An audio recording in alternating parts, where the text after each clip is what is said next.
Late হলেও ভিডিওটা নিয়ে আসলাম। তারপরে আমি কিছু কথা বলছি, আগে শুনে নিন, তারপরে আমি পুরো ঘটনাটা। এখানে ভিডিও করা মানা আছে, এই জন্য গাইজ আমি ভিডিওটা দিতে পারলাম না সবাইকে, ঠিক আছে? তো জাস্ট দেখতে পারো, ফটো তোলা মানা আছে আর ভিডিও করা মানা আছে এই সংগ্রহশালাতে।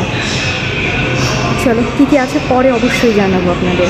পুরোটা তো শুনেই নিলেন, তবু কিছু কিছু জিনিসের ফটো তোলা যাবে, ঠিক আছে? যেগুলো আমি দেখলাম এ করলাম, তো সেইগুলো আপনাদের একটু দেখানোর চেষ্টা করলাম। লং ভিডিওটা আনতে দেরি হলো, তো তারপরেও আমি আসলাম এই যে সংগ্রহশালাতে চন্দ্রকেতুগড়ের।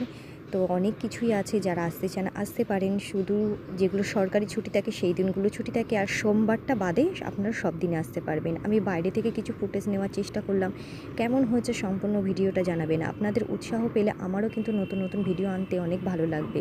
শুধু আপনাদের একটু উৎসাহ দরকার, একটা ভালো ভালো কমেন্ট দরকার, মনে উৎসাহ